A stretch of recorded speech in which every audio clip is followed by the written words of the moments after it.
Bismillahirrahmanirrahim.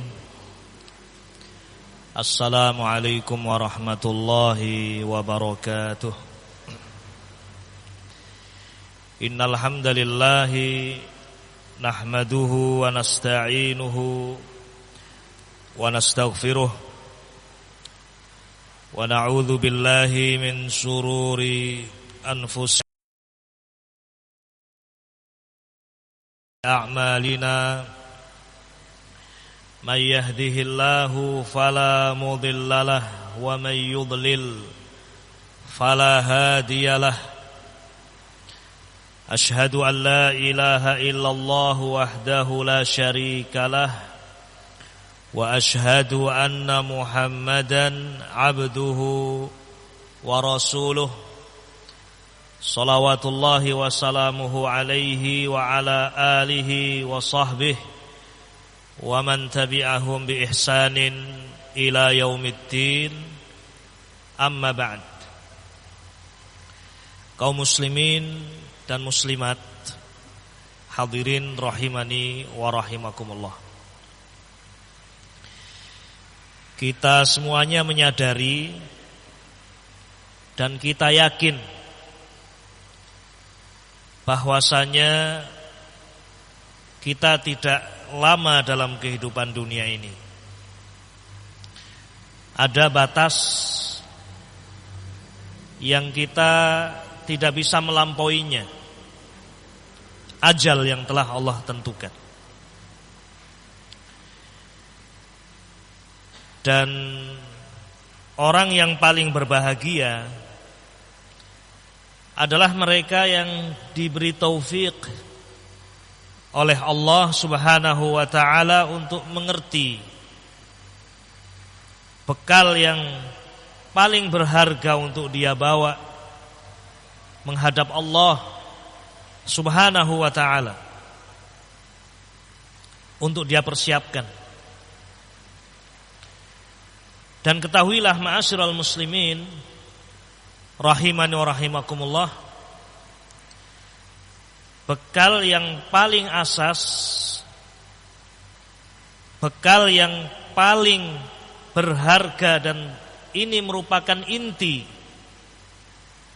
adalah kita menghadap Allah Subhanahu wa ta'ala dalam keadaan kita meyakini bahwasanya Allah Subhanahu wa ta'ala adalah satu-satunya ilah yang hak. Dalam keadaan kita mati beribadah hanya kepada Allah dan tidak beribadah kepada yang lain.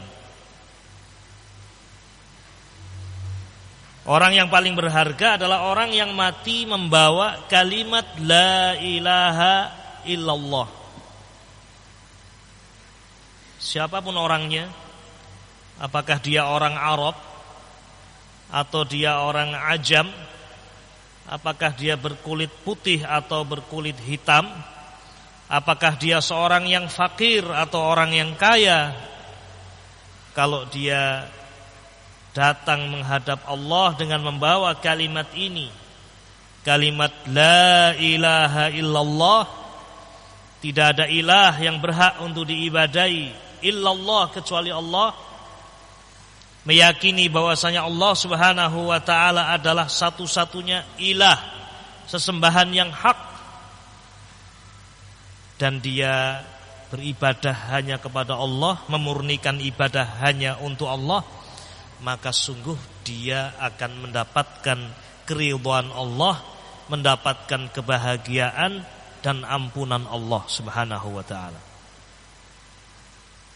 Ma'asyiral muslimin rahimani wa rahimakumullah.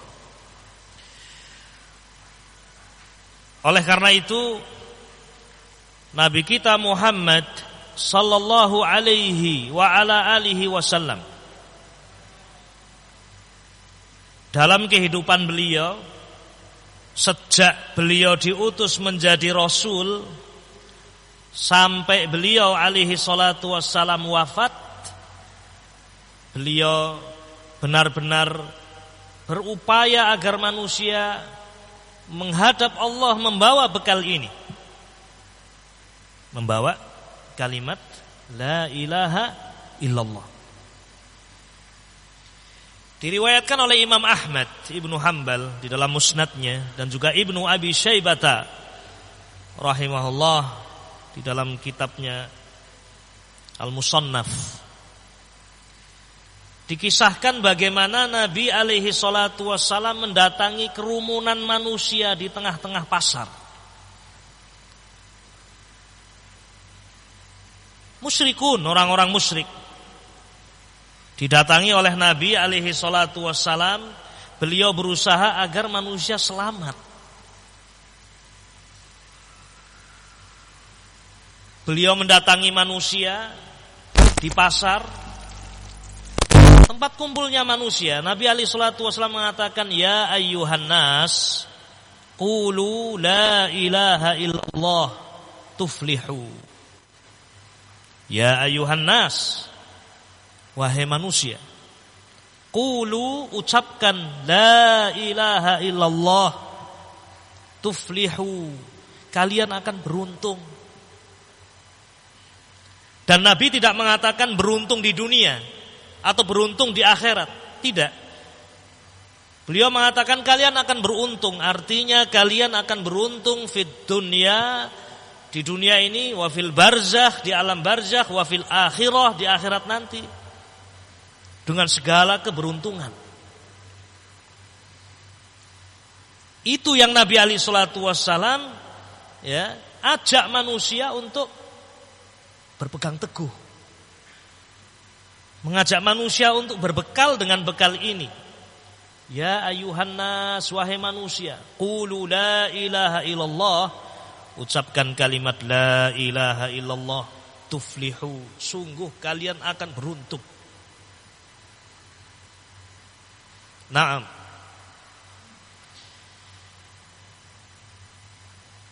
Bahkan Nabi tidak pernah putus asa ketika menghadapi sebagian manusia di masa-masa sakarat,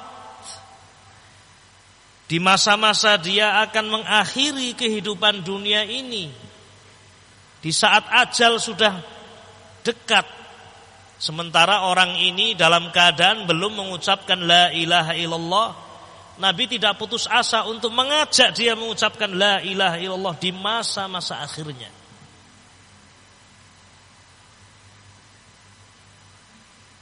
Dan itulah yang Nabi alaihi salatu wasallam ajak pamannya Abu Thalib, sebagaimana diriwayatkan oleh Al-Imamul Bukhari rahimahullah di dalam sahihnya.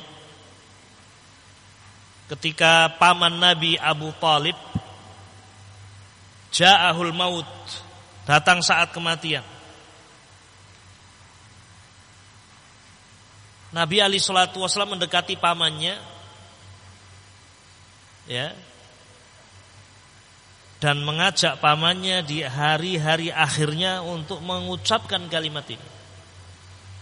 Qul ya ammi la ilaha illallah kalimatan uhajulaka biha indallah. Wahai pamanku, katakanlah la ilaha illallah, suatu kalimat yang aku akan bela engkau nanti di hadapan Allah. Orang tidak mungkin akan mendapatkan syafaat Nabi, orang tidak mungkin akan dibela oleh Nabi alaihi salatu wasallam kalau dia tidak mau mengucapkan la ilaha illallah.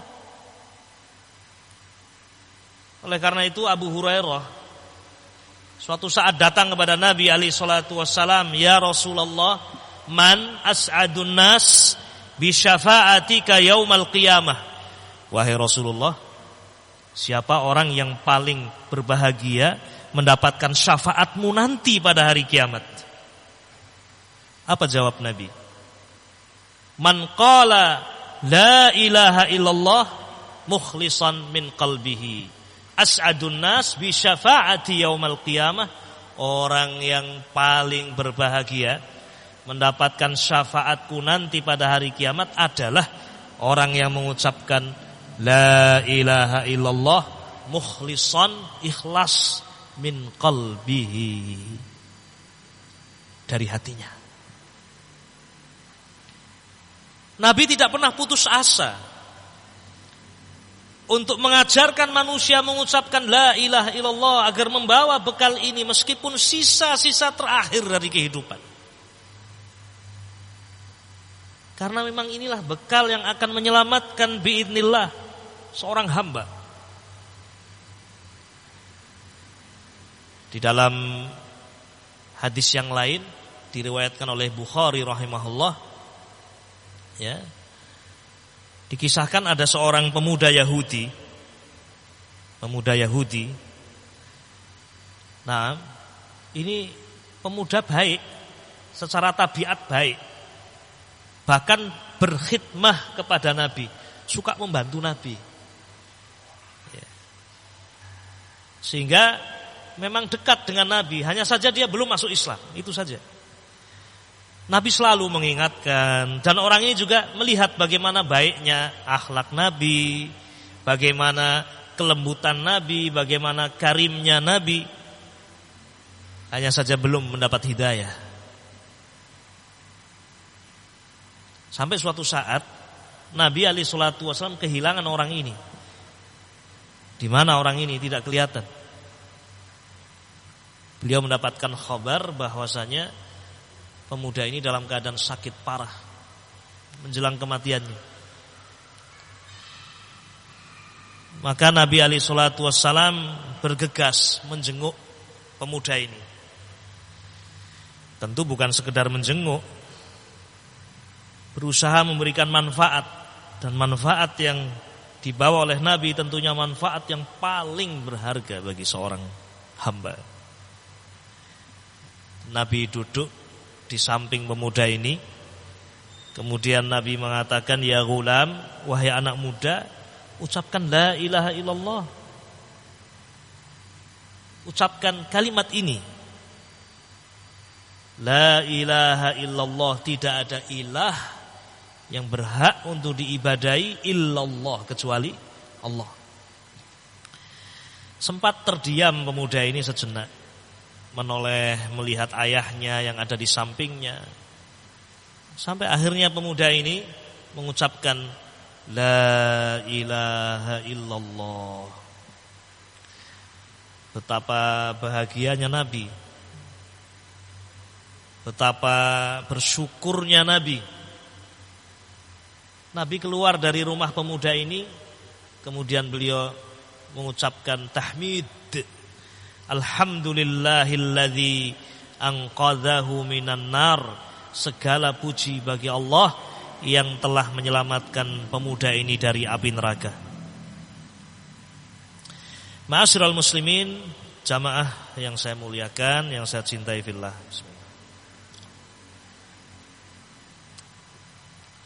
Alhamdulillah, Allah beri nikmat kita al-Islam. Allah beri nikmat kita mudah mengucapkan kalimat la ilaha illallah. Dan kewajiban kita adalah bersyukur atas nikmat ini. Kemudian senantiasa memohon kepada Allah agar kita terjaga keimanannya, sehingga kita nanti menghadap Allah Subhanahu wa taala dalam keadaan membawa kalimat yang agung ini.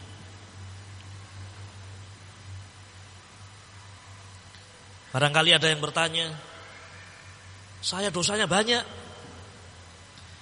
masa lalu saya kelam, dosa saya tidak bisa kehitung, zalimnya saya kepada orang tua saya dan sudah meninggal orang tua saya, zalimnya saya kepada tetangga saya, zalimnya saya kepada manusia, tidak kehitung saya berbuat zalim.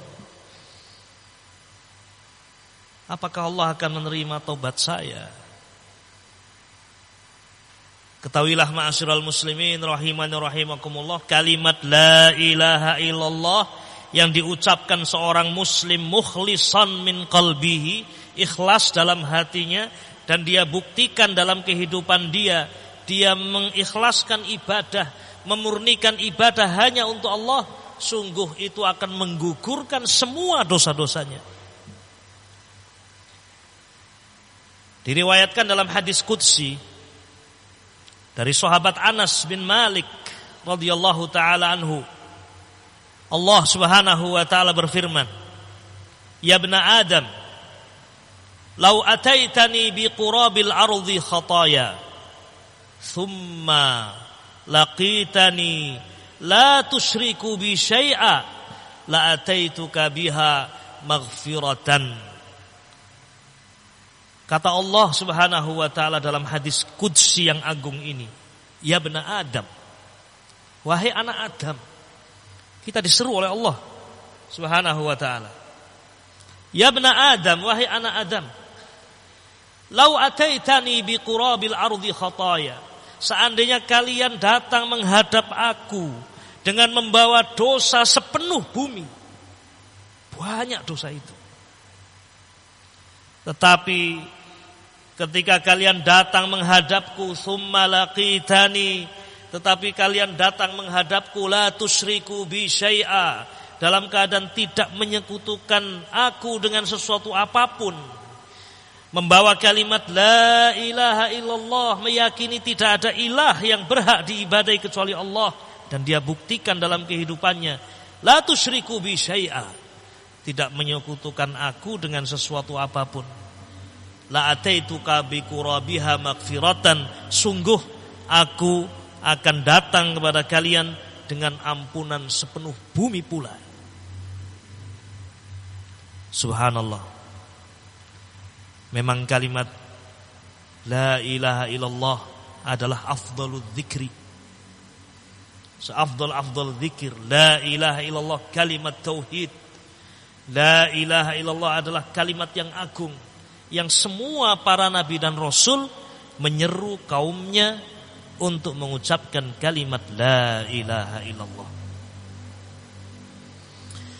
Kaum muslimin, hadirin yang mulia, yang saya cintai fillah karena Allah. Tentu kalimat ini bukan sekedar untuk kita ucapkan, tetapi kalimat ini harus betul-betul keluar dari hati kita ini mukhlisan, ikhlas karena Allah, dan meyakini maknanya sebagaimana Nabi tadi mengatakan, orang yang paling berbahagia mendapatkan syafaatku adalah orang yang mengucapkan la ilaha illallah, bukan sekedar mengucapkan tetapi mukhlisan min qalbihi, betul-betul mukhlisan, murni dari dalam apa? Hatinya. Ikhlas, tidak dicampuri dengan riya, tidak dicampuri dengan asyirku billah, syirik kepada Allah. Itu yang dikehendaki oleh Allah Subhanahu wa taala atas kita semuanya. Kita mengucapkan la ilaha illallah tidak hanya dengan lisan, namun juga meyakini dalam hati. Dan tentunya dibuktikan dalam amal. Seorang yang jujur dalam mengucapkan la ilaha illallah, dia terus berusaha mengikhlaskan ibadah itu untuk Allah. Semua ibadah. Inna salati wa nusuki wa mahyaya wa mamati lillahi rabbil alamin. Sesungguhnya solatku semuanya, wa nusuki ibadahku, sembelihanku, wa mahyaya hidupku, wa mamati dan matiku, lillah, hanya untuk Allah rabbil alamin, Rabb alam semesta. La syarikalah, tidak ada sekutu bagi Allah, tidak ada sekutu bagi Dia. Wa bidzalika umirtu, dan dengan itulah saya diperintah. Wa ana awwalul muslimin. Ma'asyiral muslimin rahiman rahimakumullah. Ada sebuah ayat, yang ayat ini dihafalkan oleh kaum muslimin. Yang ayat ini terkandung di dalamnya kalimat tauhid, yaitu firman Allah Subhanahu wa taala, wa ilahukum ilahu wahid La ilaha illa huwar rahmanur rahim. Ayat yang mulia ini, ya, ayat yang mengingatkan kita semuanya di sisa-sisa hidup kita ini, ya. Allah Subhanahu wa taala berfirman, wa ilahukum, dan ilahnya kalian, sesembahannya kalian, ilahun wahidun, hanya satu ilah saja. Ilah-ilah yang lain batil, yang menyembah manusia, yang menyembah patung, yang menyembah nabi, yang menyembah matahari, yang menyembah berhala, yang menyembah jin, syayatin. Itu semua sesembahan-sesembahan yang batil. Ilah-ilah yang batil tidak dibenarkan. Ilah yang hak hanya satu. Itu yang wajib kita yakini. Wa ilahukum ilahu wahid, dan ilah kalian, sesembahan kalian itu ilahun wahid, hanya ilah yang satu.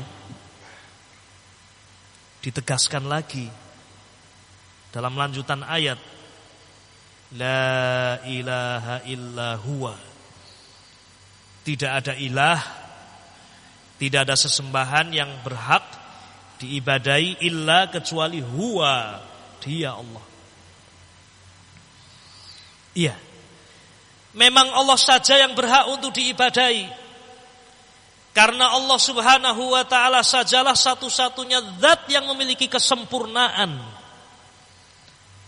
Dialah Ar-Rahman Ar-Rahim. Nama ini menunjukkan kesempurnaan Allah Subhanahu wa ta'ala. Sangat bodoh manusia itu kalau menjadikan ilah selain Allah, kalau menjadikan makhluk sebagai ilah.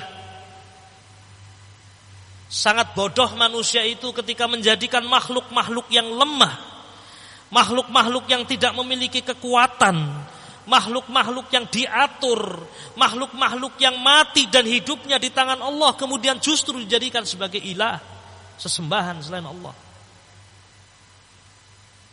Aina aqluh, di mana akalnya?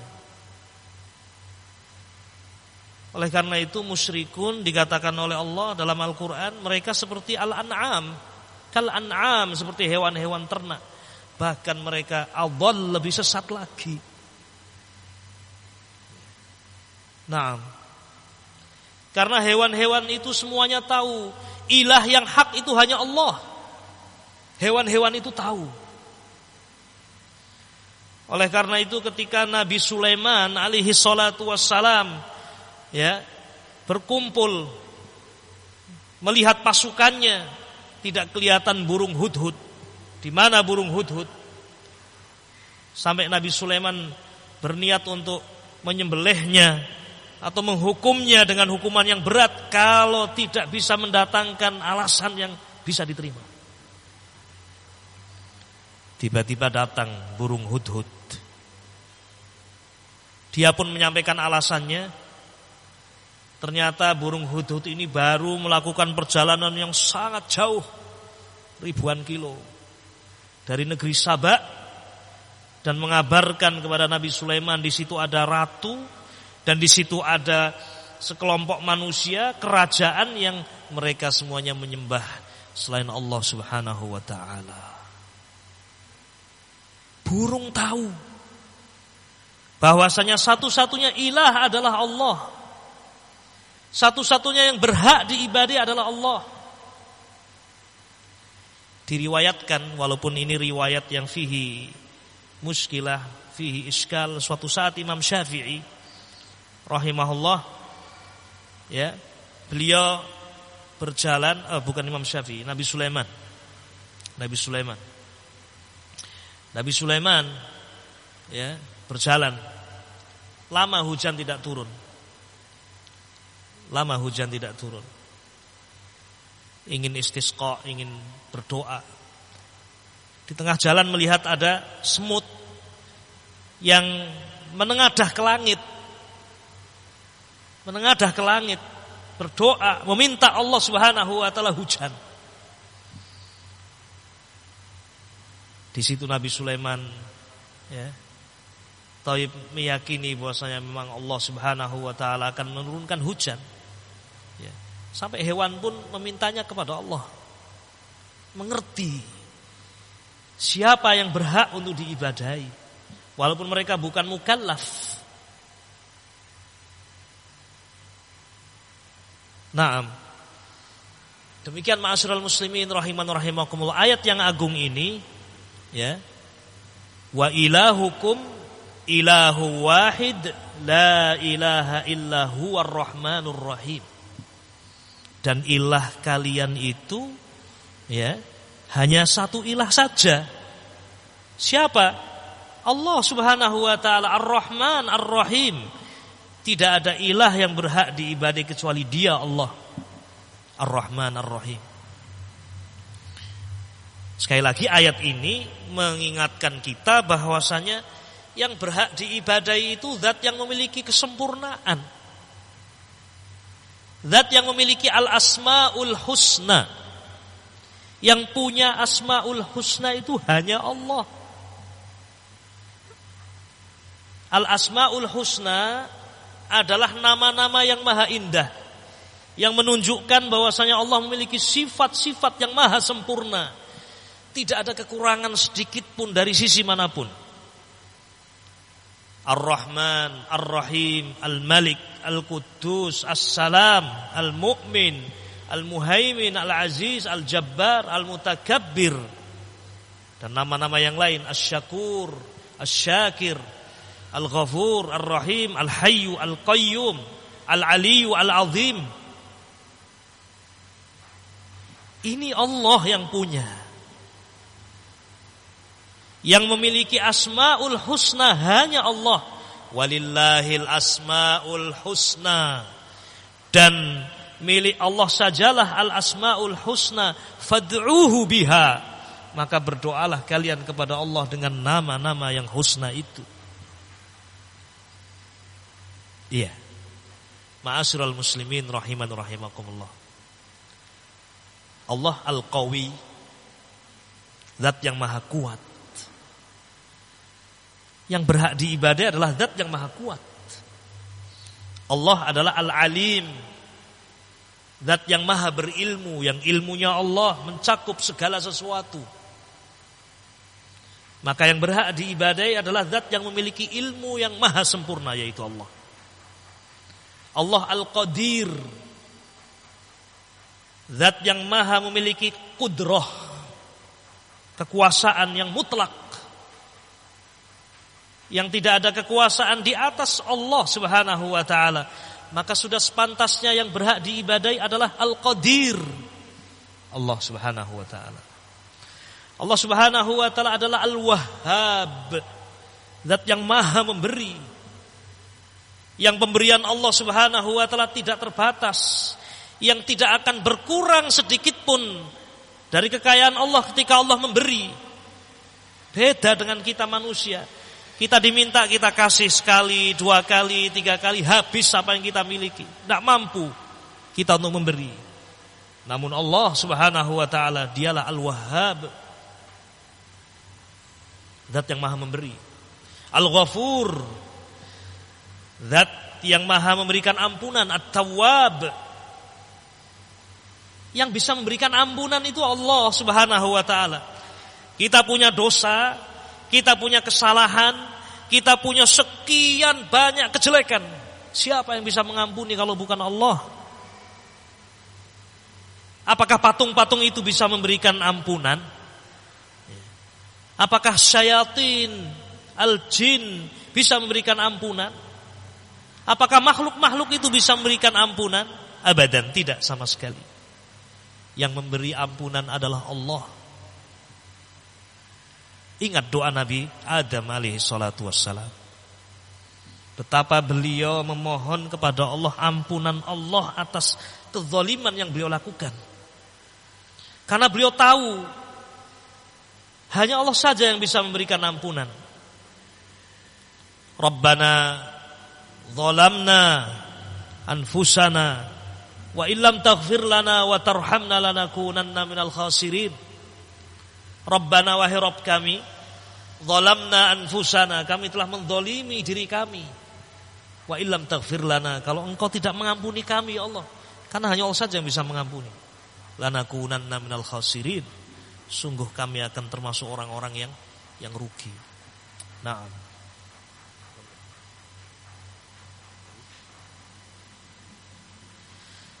Ikhwatul kiram rahimani wa rahimakumullah. Itulah Allah Subhanahu wa ta'ala, zat yang memiliki al-asmaul husna. Dan kita merasa tenang sebagai makhluk kalau yang kita ibadahi itu zat yang maha segalanya. Kita merasa tenang sebagai makhluk ketika kita minta kepada zat yang memiliki segala sesuatu. Nabi Ibrahim dengan tenangnya ketika beliau dilempar terbang di atas awan itu, hampir jatuh ke dalam api yang menyala. Tenang beliau, karena beliau memiliki ilah yang maha kuat. Beliau hanya mengucapkan doa, hasbunallah wa ni'mal wakil. Hasbunallah wa ni'mal wakil. Itu saja yang diucapkan oleh Nabi Ibrahim. Masuk beliau ke dalam api. Ternyata api itu pun menjadi dingin dan keselamatan bagi Nabi Ibrahim alaihi salatu wassalam. Maka ma'asyiral muslimin rahiman rahimakumullah, pada kesempatan yang mulia ini kita ingatkan kembali bahwasanya sebaik-baik bekal untuk kita bawa menghadap Allah adalah kalimat la ilaha illallah. Marilah kita ucapkan kalimat ini bukan hanya dengan lisan saja, namun kita yakini dalam hati kita semuanya, mukhlishan lillah, ikhlas karena Allah. Dan kita iringi dengan amal kita semuanya, memurnikan ibadah hanya kepada Allah. Dan ingatlah, zat yang kita ibadahi adalah zat yang maha sempurna. Zat yang kita ibadahi adalah zat yang segalanya. Maka kita akan beruntung, karena kita telah menjadikan Allah Subhanahu wa ta'ala sebagai satu-satunya ilah, satu-satunya sesembahan, sebagaimana firman Allah, wa ilahukum ilahu wahid la ilaha illa huwar rahmanur rahim. Demikian ma'asyiral muslimin rahiman rahimakumullah, apa yang sedikit ini semoga berfaedah dan bermanfaat untuk kita semuanya. Naktafi bihadzal qadri wa sallallahu wasallama ala nabiyyina Muhammadin wa ala alihi wa sahbihi ajma'in walhamdulillahi rabbil alamin. Assalamualaikum warahmatullahi wabarakatuh.